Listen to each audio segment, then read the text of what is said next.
Salam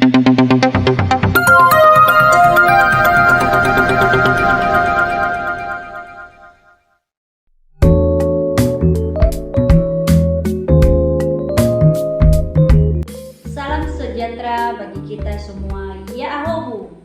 Salam guru penggerak. Berjumpa lagi dengan saya Mitra Febriani Hulu, guru penggerak angkatan 9 dari Kabupaten Nias Barat, Provinsi Sumatera Utara. Kali ini saya tidak sendiri, saya ditemani oleh Bapak Hizki Yahya, selaku beliau adalah guru mata pelajaran Kristen Protestan atau agama Kristen Protestan di SD Balohili Sitelu Banua. Baik, pada kesempatan ini saya akan mewawancarai Bapak Hizki Yahya tersebut. Sekarang kita masuk pada sesi pra-observasi. Selamat pagi Pak Yahya. Selamat pagi Ibu Mitra. Oh iya, apa kabarnya Pak Yahya hari ini? Puji Tuhan, sehat. Kabar Ibu bagaimana juga?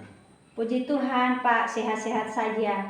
Oh iya Pak, pada kesempatan ini saya ingin melakukan percakapan tahap pra-observasi ya Pak. Kemudian nanti saya akan melakukan percakapan tahap observasi ini dengan mengamati proses pembelajaran yang akan dilakukan di dalam kelas atau sebelum saya melakukan supervisi di kelas. Istilahnya di sini Pak, kita bisa sharing-sharing dengan Bapak Hia. Oke, baik Bu. Oh iya Pak. Jadi adapun tujuan dilakukannya supervisi di kelas yaitu untuk mengetahui dan mengevaluasi jalannya proses pembelajaran yang Bapak lakukan. Dan kenapa kita melakukan percakapan pra-observasi hari ini? Sebagai persiapan awal sebelum nanti Bapak melakukan kegiatan pembelajaran. Agar lebih siap dan percaya diri sehingga Bapak nanti dapat memberikan pembelajaran yang terbaik bagi murid di kelas nanti. Begitu ya Pak ya? Oke, baik Bu. Oke, ada beberapa pertanyaan ya Pak yang saya sampaikan kepada Bapak. Yang pertama, berkaitan dengan tujuan pembelajaran. Kira-kira nanti tujuan pembelajaran yang Bapak capai bagaimana? Baik Bu, berdasarkan rencana pembelajaran yang saya tuliskan pada materi nantinya akan saya sampaikan di kelas, yaitu di sini ada 3. Pertama, dengan memahami buku bacaan, murid mengidentifikasi sikap bersyukur dan tidak bersyukur. Yang kedua, dengan mengamati video pembelajaran, murid mampu menyebutkan contoh-contoh sikap bersyukur kepada Tuhan.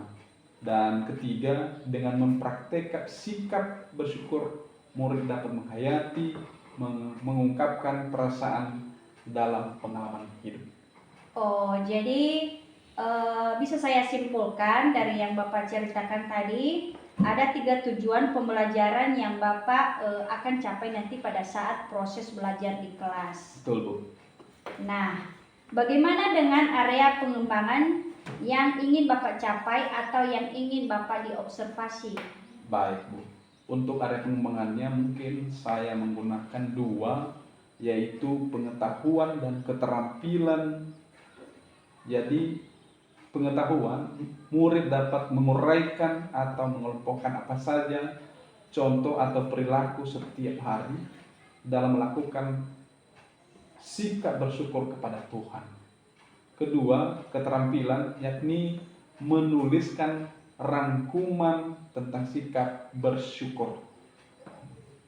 Oh, berarti jadinya nanti area pengembangan yang Bapak capai itu adalah pengetahuan dan keterampilan ya Pak ya? Ya. Oke, baik Pak. Saya ingin mendengar Pak, bagaimana rencana pembelajaran yang ingin Bapak terapkan di kelas, mungkin dari segi strategi pembelajarannya, model pembelajarannya, ataupun dari metode pembelajaran nanti yang Bapak lakukan di kelas. Baik Bu. Jadi untuk strategi yang saya gunakan adalah pembelajaran berdiferensiasi berdasarkan kesiapan pembelajaran siswa yang diintegrasikan dengan pembelajaran sosial dan emosional. Kemudian saya melakukan pembagian kelompok sesuai dengan kemampuan, keterampilan, keaktifan siswa. Kemudian untuk model pembelajaran yang akan saya terapkan yakni model berbasis masalah atau problem based learning atau PBL. Kemudian untuk metode yang saya gunakan dalam pembelajaran nanti itu adalah diskusi kelompok, tanya jawab, dan juga penugasan. Jadi rencana Bapak atau strategi yang akan Bapak terapkan nantinya dalam pembelajaran di kelas, salah satunya nanti pembelajaran berdiferensiasi, terintegrasi dengan kompetensi sosial dan emosional, begitu ya Pak ya.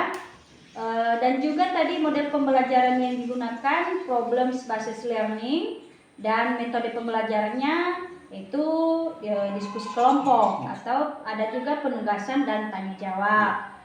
Begitu kan Pak? Iya. Oke, nah bagaimana media yang Bapak pergunakan nantinya di dalam kelas agar pembelajaran yang Bapak sampaikan nanti kepada siswa bisa lebih berjalan dengan baik? Jadi untuk media pembelajarannya mungkin saya akan menggunakan beragam teks seperti buku, paket, poster, PowerPoint untuk ditampilkan melalui fokus, video, pembelajaran, dan laptop tentunya. Oke, baik Pak. Kira-kira kapan nih Bapak mulai melaksanakan pembelajaran tersebut? Di hari apa? Atau kelas berapa nanti dan di jam berapa kira-kira Bapak akan melaksanakan kegiatan tersebut? Nah, kebetulan saya ada jadwal besok pagi. Saya besok masuk di kelas 6, les 4, dan les 5.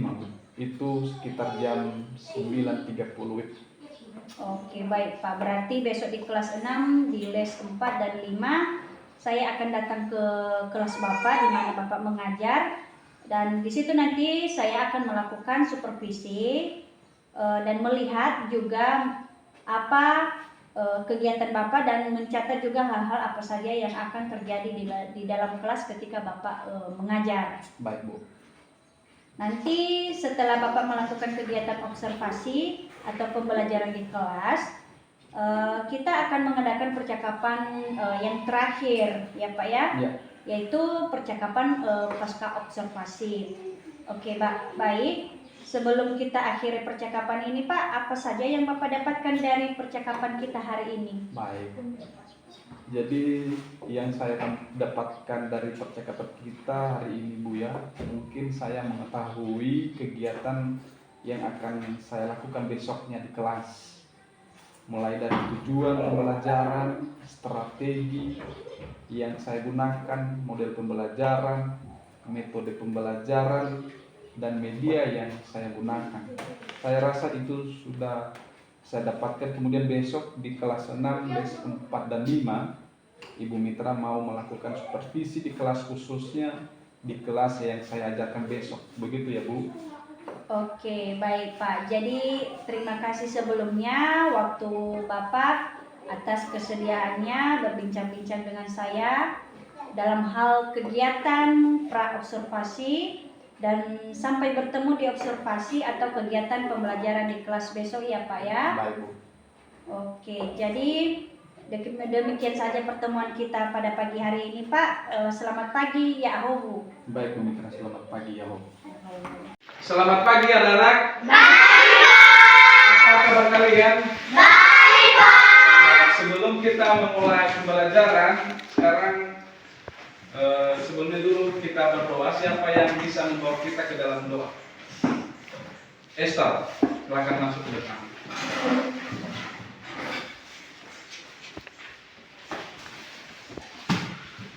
Mari kita berdoa. Tuhan Allah berfirman yang berkata segera kerajaan surga, kami memuji dan memuliakan Namamu pada pagi hari ini. Engkau telah menolong kami dari rumah hingga sampai di tempat ini. Sebentar lagi kami akan memulai pelajaran kami semua. Mohon kiranya Tuhan selalu berkati oleh kami. Dalam nama Yesus berdoa. Amin. Amin. Baik, sebelum kita masuk pada materi kita atau buku kita, semua sudah hadir. Siapa yang belum hadir? Hadir semua ya? Hadir. Baik. Sebelum kita masuk pada pelajaran kita, saya atau Bapak bertanya dulu, semua sudah ke gereja kemarin? Sudah. Siapa yang tahu ayat hafalan? Silakan Esther. 1 Tesalonika pasal 5 ayat 16 sampai 18.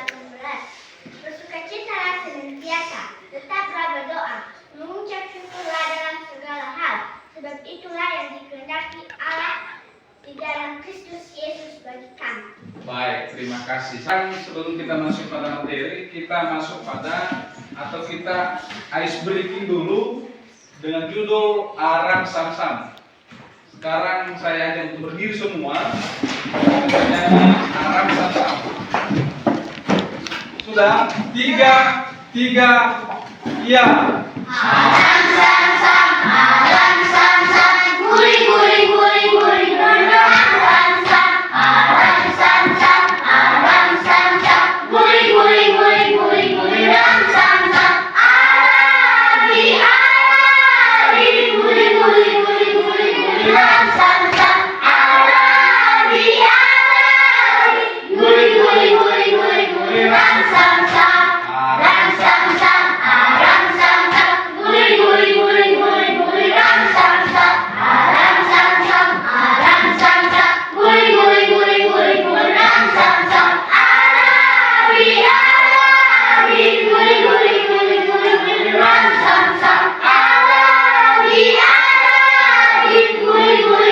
guling, aram sam-sam. Baik, silakan duduk. Sekarang kita masuk pada materi kita. Saya sudah menampilkan di depan dengan judul bersyukur senantiasa. Jadi bersyukur senantiasa. Saya ajak anak-anak kami untuk membacakan nanti tujuan bagaimana itu bersyukur. Nah, kita akan membacakan secara bersama-sama. Tiga, ya. Dengan memahami buku bacaan, Uli dapat mengidentifikasi sikap bersyukur dan tidak bersyukur. Dengan mengamati video pembelajaran, murid mampu menemukan contoh-contoh sikap bersyukur kepada Tuhan. Dengan mempraktikkan sikap bersyukur, murid dapat menghayati dan mengungkapkan perasaan syukur dalam pengalaman hidup. Baik, untuk itu sekarang kita masuk pada ada video nanti saya tampilkan di depan bagaimana rasa bersyukur kepada Tuhan dan kita nanti mengamati bagaimana isi dari video tersebut. Saja mengajarkan kita semua untuk juga selalu bersyukur kepada Tuhan karena Tuhan juga baik kepada kita. Oleh karena itu, yuk kita ambil komitmen untuk senantiasa bersyukur kepada Tuhan. Anak-anakku, apa sih yang dimaksud bersyukur? Bersyukur itu Sudah melihat video tadi, maka kita akan membentuk kelompok bagaimana cara kita bersyukur kepada Tuhan. Mungkin dari kelompok A, ini kelompok B, dan ini kelompok C. Jadi nanti kalian akan menulis bagaimana cara bersyukur, contohnya bersyukur di dalam keluarga. Jadi nanti apa saja contoh-contohnya bersyukur di dalam keluarga, yang di sini di dalam sekolah. Apa saja contoh-contoh tentang bersyukur di dalam sekolah, dan di sini nanti di kelompok C di dalam keluarga juga.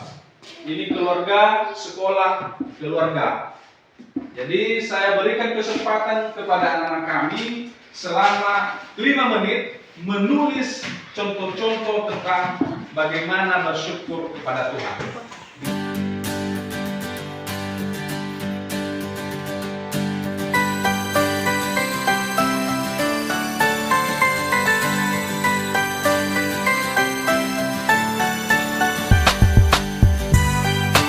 Sudah siap?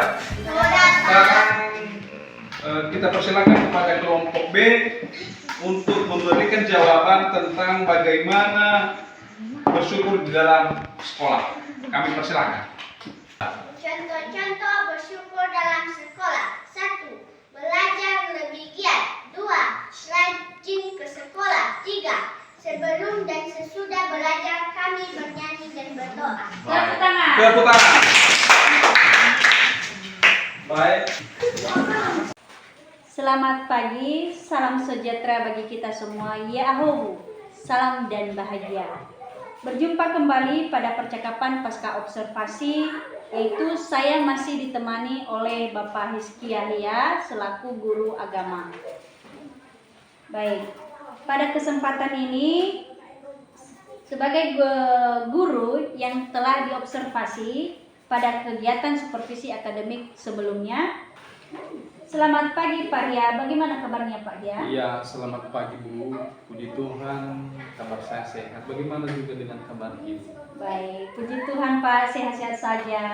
Baik, pada percakapan pasca observasi ini, saya akan memberikan pertanyaan-pertanyaan kepada Bapak terkait perjalanan proses pembelajaran di kelas yang sudah Bapak lakukan dengan tujuan untuk mengevaluasi sejauh manakah proses pembelajaran yang sudah Bapak lakukan di kelas. Baik. Oke, untuk pertanyaan pertama, bagaimana perasaan Bapak terkait jalannya proses observasi kelas yang sudah berlangsung kemarin, Pak? Iya, mungkin karena tidak terbiasa, saya sedikit merasa tegang. Awalnya merasa tegang, tetapi puji Tuhan semuanya berjalan dengan baik. Puji Tuhan ya Pak ya, proses pembelajaran yang sudah berjalan dengan baik, walaupun awalnya Bapak merasa agak tegang ya. Oke, bisa diceritakan kembali ya Pak, area pengembangan apa yang dilakukan di dalam kelas, kemudian apa saja langkah-langkah yang Bapak lakukan di dalam proses pembelajaran waktu masih di kelas. Baik Bu, kalau berbicara mengenai tahapan, ya saya membuat rencana pembelajaran tentunya, kemudian untuk area pengembangan mungkin dari pengetahuan dan juga keterampilan. Nah, dalam segi pengetahuan, murid dapat menguraikan atau mengelompokkan apa saja contoh atau perilaku setiap hari dalam melakukan sikap bersyukur kepada Tuhan. Terus yang kedua, keterampilan, yaitu murid menulis rangkuman tentang sikap dalam bersyukur kepada Tuhan. Nah, baik, berarti area pengembangannya adalah dengan pengetahuan dan keterampilan. Baik, dari area pengembangan yang Bapak sebutkan tadi, yaitu pengetahuan dan keterampilan, apakah sudah berhasil disampaikan atau dilakukan di dalam kelas atau tidak ya Pak? Menurut saya sudah berjalan dengan baik, akan tetapi masih ada kekurangan. Baik, berarti sudah berjalan dengan baik. Sudah dilakukan dengan baik dan masih ada kekurangan. Oke, baik Pak. Menurut Bapak, apa yang menjadi kekurangan atau kendala-kendala yang dihadapi dalam proses observasi di dalam kelas? Kira-kira menurut Bapak apa yang menjadi permasalahannya di situ? Jadi kekurangan menurut saya atau hambatannya adalah mungkin juga pasti dialami oleh guru-guru yang lainnya juga. Masih ada murid yang tidak mau terlibat dalam proses pembelajaran tersebut, artinya murid-murid kurang aktif, begitu Bu. Baik, jadi ada beberapa siswa yang kurang aktif di dalam pembelajaran, begitu ya Pak ya? Iya. Oke, baik. Nah, kira-kira kenapa bisa terjadi hal seperti itu ya? Kenapa mereka bisa tidak aktif atau tidak mau terlibat? Mungkin dalam pembagian kelompok yang mungkin jumlahnya muridnya terlalu banyak, Oh iya ya, baik Pak. Jadi bagaimana rencana Bapak ke depannya nanti biar murid Bapak ini bisa aktif atau terlibat langsung dalam kelompok pada saat proses pembelajaran nanti atau penugasannya nanti Pak. Jadi begini Bu, saya berencana ke depannya untuk melakukan pemetaan kepada murid sesuai kemampuannya. Artinya saya menyesuaikan gaya belajar murid seperti visual, auditori, dan kinestetik sehingga murid bisa lebih paham tentang materi yang disampaikan karena adanya media yang beragam nantinya. Baik, berarti Bapak nanti akan berencana melakukan pemetaan berdasarkan kemampuannya ya, begitu ya Pak ya? Baik secara visual, auditori, dan kinestetik.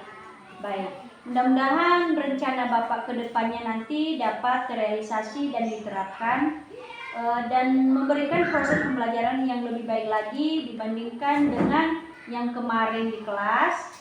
Jadi saya tunggu nanti cerita Bapak ke depannya apakah sudah diterapkan atau sudah direalisasikan kepada muridnya di kelas pada saat belajar nanti di masa yang akan datang. Baik. Kira-kira ya Pak, kapan Bapak memulai perubahan dengan rencana yang telah Bapak sampaikan tadi? Jadi untuk minggu ini mungkin saya masih perlu belajar lagi dan mungkin minggu depannya nanti Bu, saya akan memulainya dengan melakukan perubahan pembelajaran di kelas. Jadi baik, berarti Bapak akan memulai perubahan proses pembelajaran pada minggu ini dan juga akan minggu kedepannya ya Pak ya. Oke baik, semoga Bapak bisa mencapai harapan-harapan yang Bapak inginkan. Baik Pak, terima kasih Bapak atas waktunya dalam berbincang-bincang dengan saya pada kegiatan pasca observasi ini. Demikian, selamat pagi ya Bu. Selamat pagi, Bu.